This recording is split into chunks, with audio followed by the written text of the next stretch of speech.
Square Enix will aggressively pursue a multi-platform strategy. This is coming from Wesley Yinpool at IGN.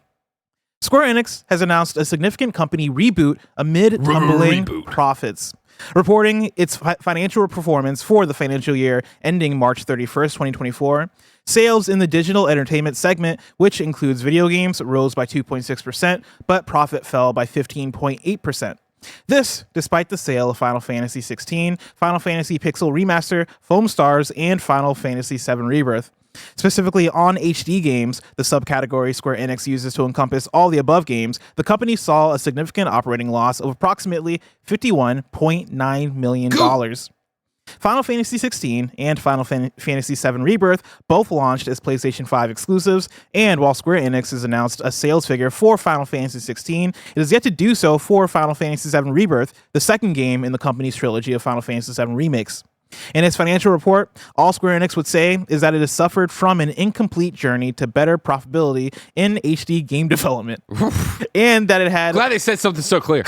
and that it had, quote, launched many titles, but some failed to live up to profit expectations, especially outsourced titles and some AAA titles, end quote. It seems likely Final Fantasy VII Rebirth at least is included in that.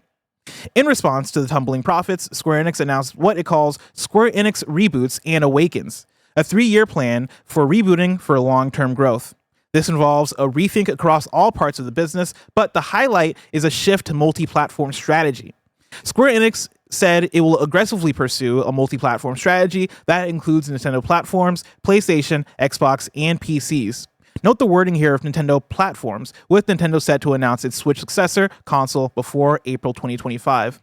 As part of this multi-platform push, Square Enix said it'll build an environment where more customers can enjoy our titles in regards to major franchises and AAA titles, including catalog titles. The suggestion in all this is mainline Final Fantasy games will ditch PlayStation exclusivity going forward, although Square Enix has yet to announce specifics beyond Final Fantasy XVI's upcoming launch on PC. There's also a shift from quantity to quality, Square Enix said, and a bid to deliver ensured fun. Square Enix has been accused of pumping out too many Final Fantasy games in too short of a time frame, so perhaps this means the release of major Final Fantasy games will be spaced out a bit more.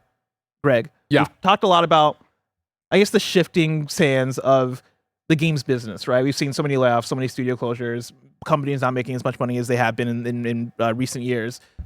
How does this factor into all that for you? I guess the big question I'll give to you is exclusivity becoming a dying thing? It is, so it isn't. I think that's the biggest takeaway from this in general, is that they're saying all of this, yes, but if PlayStation or Xbox showed up with a dump truck full of money and said, we want the next Final Fantasy X, Y, for whatever amount of money, I think they would be inclined to think about it at the very least. I think this is more than anything the knee-jerk reaction to Final Fantasy Rebirth, right? Not knee-jerk, I guess. They have the numbers here, right? They've seen that they're underperforming. And I don't know if that's the right takeaway from the message, right? Like, I think, yes, multi-platform inevitably would have helped Rebirth. It's more the fact that, like, who would have thought breaking up one game into 3 parts with years in between them would be hard to carry that momentum forward. You know what I mean? Like, Final Fantasy VII Remake was such a moment. We were all so into it at Kind of Funny in the World. It sold so well, blah, blah, blah. The fact that then Rebirth comes around, there's like so many different elements, exclusivity included, but so many different elements to, I think, that game underwhelming, sales-wise, where it is just so many people of like, oh, well, I don't even remember Final Fantasy Remake that well to jump into Rebirth. Oh, maybe I should replay it. Oh, I never even did the DLC, this, that, the other. There's a million other things going on that I'm more invested in than right now than I am into jumping back into Cloud Story and Rebirth and so on and so forth. And I just think that title lacked the impact that Remake had. Because again, like I'm obviously talking through rose-tinted glasses because I was part of it and I was playing Remake and finishing it and what was this, and I can't believe it's so good. They changed the story in some way that I don't even understand, but Tim's super excited about. Oh my God, blah, blah, blah, blah. And then Rebirth came out and y'all liked it and reviewed it, and then it felt like no one's talked about it. It just feels like that did not have a moment the way Remake had a moment. And so console exclusivity, I think, is a big part of it because, of course, yes, you can make more money having an Xbox, PC, Nintendo, or whatever at the launch of it, but it's also just one of those of like, I don't think that's exactly what did in Rebirth, if that makes sense. See, I think the dump truck full of money thing is interesting because I would assume that that's how Final Fantasy VII Remake and Rebirth came to be PlayStation 5 exclusives, right? It is PlayStation going, hey, here's a bunch of money so that we can get exclusivity on that. And based on what we read here, I don't think the dump truck full of money is enough. But I think here's my thing is that if I'm not privy to these deals whatsoever, I feel it's just the idea that when the dump truck full of money for number 1 showed up, you're like, what a great move. You know what I mean? It worked. Everybody cares, yada, yada, yada. And then whatever, either that one dump truck was supposed to carry this next game and the next game, or just Rebirth or whatever, or maybe they set the dump truck figure on but I just don't think for Rebirth it lined up the right way. Where it's like, oh shit, nobody bought this game, didn't sell well, and we didn't get as much money from them because we thought it was going to sell so well. I think you would have to have a new disclosure of details, a new deal struck up in terms of like, all right, cool, for this to actually make sense for us based on what Rebirth just did, we would need X, Y, and Z. Yeah. Not that I'm saying they're not actually going to go through with this and chase it. I think they are, and I think it's smart. Like, it is ridiculous to be a third-party publisher and be like, I know, but we're still doing exclusives. Like, okay, like once in a while, sure, in the dump truck full of money or Game Pass or whatever, like there's so many ways and deals and you're trying to stay in the black, but for it to have done all that and still be here and be like, yo, an operating loss of approximately $51.9 million. That's what I look at, and I'm like, I think it's a combination of many things. I think it's what you're talking about in terms of, I mean, who would have thought breaking up Final Fantasy VII into a trilogy type situation and getting to the second one that it wouldn't sell gangbusters. I think it's that, but I also think that factors into the quantity over quality thing, where Square Enix has had so many games come out in the last however many years, and only a specific percentage of them are these big impact titles, right? That we talk about, like the way Xbox talks about it, right? Like I've talked about before, the list of games from, like, I always fuck up the name, but there's like an everyday day life or whatever, or like Deal Field Chronicle, or the list of Square Enix games that, like, if I can make a game showdown game that is Square Enix RPG or fake, and I can go through the list of Triangle Strategy, which Triangle Strategy I think people really liked, right? Like that was in that Octopath Traveler type thing. But I have the Wikipedia opened up here, right? And there's Paranormal Site, The Seven Mysteries of Hanjo. There's Theater Rhythm, Final Bar Line. There's Forspoken. There's Tactics Ogre Reborn. There's Harvestella. I know some of those names. Some of those jump off the page. Like, I remember that game, but like. And I know there's fan bases for those games. I'm not saying that Square Enix shouldn't look at those titles and not make them, but it's more so about, I think, the focus of it. Because I would say that about their entire catalog, and then I would also say that just about Final Fantasy. Which Final Fantasy, would you say it's fair to say Final Fantasy is Square's biggest IP? Yes, but it's always one of those, am I forgetting something that I think especially now that they don't have like Tomb Raider and stuff, I would immediately knee jerk and say Final Fantasy is probably the biggest one. And I think even with that, there are so many Final Fantasy titles in the last 3 to 4 years. I've probably played through 4 to 5 different Final Fantasies, right? Because this year I played Final Fantasy VII Rebirth.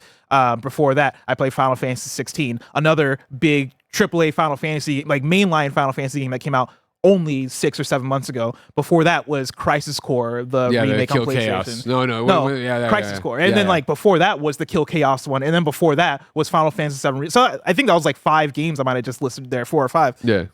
That's a lot for just one franchise, and I think people need the time to miss Final Fantasy. 100%. Coming off of Final Fantasy 16, which again was a big budget one that looks beautiful, that it has a lot of hours they can put into it, right? That is fully fleshed out. That is this big monumental release in the franchise. You hit me with that in June, and I played it, and I loved it. Maybe not the entire audience loved it, but I loved it, right? And then a lot of people loved it, not just me. But you get to February, and it is, all right, now here's Final Fantasy VII Rebirth, and it's like, these don't feel like events anymore. Yeah, it feels like you're just putting these things out now, even if the quality is there, because I do think the quality is really there. But I think also when you look at the amount of quality, Final Fantasy VII Rebirth compared to Final Fantasy VII Remake, I put in 80 hours into Rebirth before I rolled credits. That is an open world video game with so much content and so much just like, a premium level of cutscenes and presentations, right? Like that is a PlayStation first party game across 80 hours. I wonder how much of that effort that you're putting into making that 7 months putting it out 7 months after another colossal, like very high premium game, and having them come out so close to each other and them being exclusives and probably not selling as much. I'm sure that comes back to them and go, oh well, why would Our arithmetic is way off. yeah, on like this. our math here is very wrong. We gotta Yeah. we gotta readjust for all of this. Yeah, if we're going to put this much time into these games, they need to sell. They need to move units. And when you limit it to one platform, of course, you're not going to get nearly as much as you could. Yeah. Yeah. So what do you think then happens with Final Fantasy VII remake? Interesting question, right? Like, how far out is that game? And yeah, what is the deal with PlayStation? Like, what is the deal? Because did Remake ever come to Xbox? I don't even remember. No, right? I I would think say so. no. It came yeah. to PC. Yeah. So you figure maybe depending on whatever the agreement they've struck on, maybe they can put them all together on Xbox at that time. Put out the entire thing ported to Xbox. But I would doubt it. I would think you're locked into that. I would think that whatever the agreement is you launched with PlayStation, especially if Remake #1 still isn't out, then yeah, it's probably locked in. The remake has to be that way. Yeah. I think by the time we get there, I wouldn't be surprised if they had already ported Final Fantasy VII Remake and Rebirth onto Xbox. Yeah. And then Final Fantasy the third remake ends up just Launches being it, multi-platform. crossover. I think for sure Final Fantasy 17 is multi-platform. I would be shocked based on this. That 100% based on this. Yeah. Yeah. I think that's if you could do it where you're starting from ground zero, you know what I mean, starting from scratch with these, then yeah, I think you're going to be for sure multi-platform. And then like based on the tone of a lot of the story, right? Them talking about the like one of their Final Fantasy VII Rebirth having an incomplete journey to better profitability in the HD game development, and then them just talking about like the amount of titles that they've launched. I wonder what that does for their catalog as a whole, because I think I would like a refocused Square Enix. Like I read through this and I'm like, yeah, it sounds like you guys are aiming this in the right direction in terms of the ways we need to change. Yeah. Because again, I don't need a gigantic Final Fantasy game once a year. Well, according to Del Walker in the Super Chats, you won't get it. Del Walker Super Chats, of course, Del, a friend of the show and, of course, a video game developer. Games made on proprietary engines are more difficult to adapt to multi-platform, so expect some Square games to take longer to make now. ... Frowny face. But again, to your point, cool. Yeah. If you spread them out, let them breathe, let them be events, right? Especially big Final Fantasy ones, especially Kingdom Hearts. Yeah, that's the thing is I also think for Square Enix, you're not lacking the big IPs out there. I think by the time we get around to Kingdom Hearts, like a Kingdom Hearts and a Final Fantasy shouldn't come out like anywhere close to each other. Yeah. Like any of your big games, honestly, shouldn't come out that close to each other. And so I think the more you spread that out, like you have enough titles, even though for the ones that are coming up, if I look up the Wikipedia, right, like you have Kingdom Hearts 4, you have Dragon Quest 12, which apparently is announced. You have the Dragon Quest 3 HD 2D remake, and you have Visions of Mana. And then after, like aside from those, you don't have much announced. I hope it kind of stays that way, right? I'm sure they're gonna show up at E3 and announce a couple more titles. SGF, sir. They're gonna show up at SGF and announce a couple more titles. But yeah, I hope we don't get to the place where it is. I'm reading through a list and half these games sound made up, or one of these big games is a Forspoken that people don't really have hope for, right? Like I think there needs to be a better balance there. Shout out to those who announcing their plan and giving the title.